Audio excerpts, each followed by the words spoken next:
এই জমিনে সর্বপ্রথম যে ঘর বানানো হয়েছে তা হলো মক্কাতে যে ঘর আছে বাইতুল্লাহ শরীফ, যে ঘরকে আমরা কি বলি? আরে ভাই, কি বলা হচ্ছে আপনি শুনছেন না কেন? এই তলেবের মনে হচ্ছে।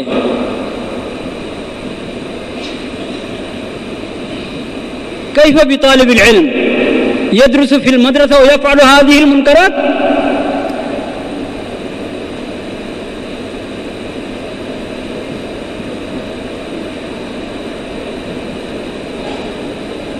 من يأخذ الجوال ويستعمله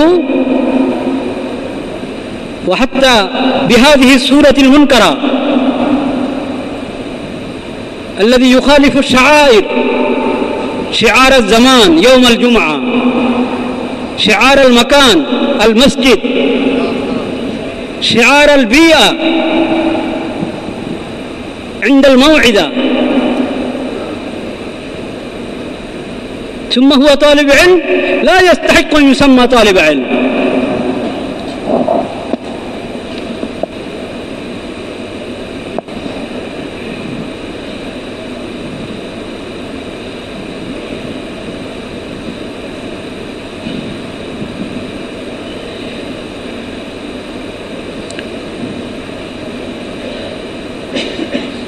إن أول بيت وضع للناس للذي ببكة، প্রথম ঘর,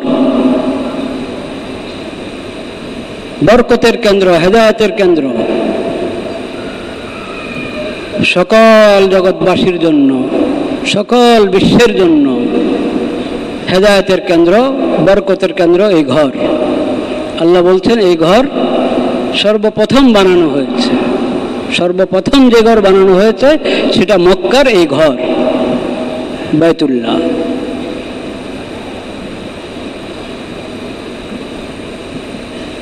ফিহি আয়াতুম বাইয়িনাত, এই ঘরে রয়েছে স্পষ্ট অনেক নিদর্শন। মাকাম ইব্রাহিম, বড় এক নিদর্শন হলো মাকাম ইব্রাহিম, বাইতুল্লাহর পাশেই, দরজার যেদিকে সেই দিকের কাছেই, নিকটে। ফিহি মাকাম ইব্রাহিম ওমান দাখালাহু কানা আমিনা, যে ঘরে প্রবেশ করবে সে নিরাপদ, সে নিরাপদ। আরেক নিদর্শন। এর চেয়ে আরো বড় নিদর্শন হলো হজ, যে বাইতুল্লাহর সাথে যুক্ত। ওয়ালিল্লাহি আলান নাসি হিজ্জুল বাইতি মান ইসতাতা ইলাইহি সাবিলা, আল্লাহর হক, মানুষের উপর আল্লাহর হক, এই বাইতুল্লাহর জিয়ারত করবে, বাইতুল্লাহর হজ করা, এটা মানুষের উপর আল্লাহর হক। মান ইসতাতা ইলাইহি সাবিলা, যার সামর্থ্য আছে ওখান পর্যন্ত পৌঁছার, তার উপরেই হজ ফরজ। বাইতুল্লাহর জিয়ারত করা এটা নির্ধারিত, আল্লাহর পক্ষ থেকে নির্ধারিত ফরজ, এবং আল্লাহর হক এটা বান্দার উপর।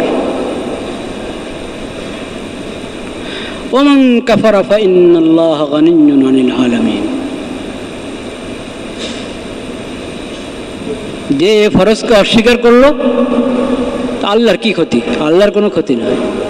আল্লাহ সকল জগৎবাসী থেকে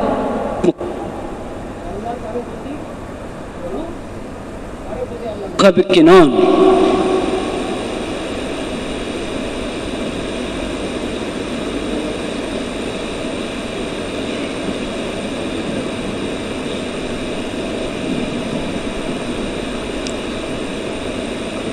এই ফরজকে অস্বীকার করলে তো ইমানই থাকবে না। আর যদি ফরজটা মানে কিন্তু আমল করছে না, আমল করছে না, কোনো ওজর নাই, কোনো ওজর নাই, খামাখাই দেরি করছে ফরজটা আদায় করতে। সামর্থ্য আছে বাইতুল্লাহতে পৌঁছার, কিন্তু কোনো ওজর ছাড়া, কোনো প্রতিবন্ধকতা নাই, শরীয়ত সমর্থিত কোনো ওজর, কোনো প্রতিবন্ধকতা নাই, তারপরেও অবহেলা করে করে দেরি করছে, এটাও এক ধরনের কুফর।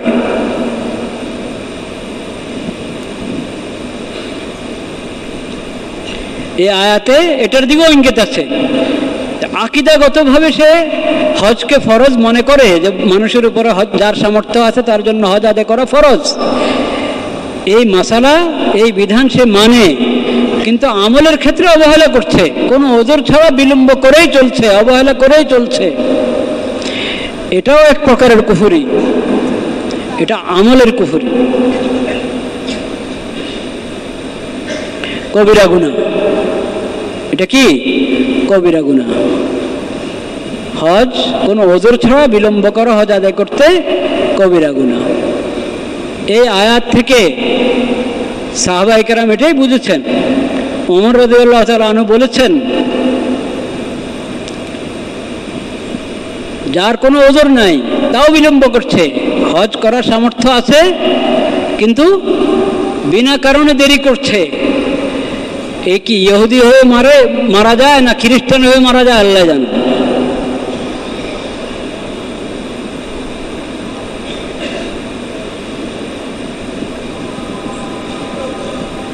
এই মর্মে একটি হাদিসও আছে এবং আয়াতে এদিকে ইঙ্গিত আছে যে যার সামর্থ্য আছে সে হজ আদায় করতে বিলম্ব করবে না, দ্রুত করবে। এমনিতে নবী করিম সাল্লাল্লাহু আলাইহি সাল্লাম তাকিদ করেছেন যে হজ আদায় করতে বিলম্ব করবে না, প্রথম সুযোগে হজ করো, প্রথম সুযোগে হজ করো। কারণ তুমি জানো না কোন সময় কি ওজর চলে আসে, কোন সময় কি হালাত হয়ে যায়। আজকে সামর্থ্য আছে, কালকে সামর্থ্য নেই, এমন অসুস্থ হয়ে পড়েছে এখন আর হজ করতে পারছো না, অর্থ সম্পদ শেষ হয়ে একবারই ফকির হয়ে গিয়েছ, এখন যাওয়ারই সামর্থ্য নেই, বা অন্য কোনো প্রতিবন্ধকতা দেখা দিয়েছে।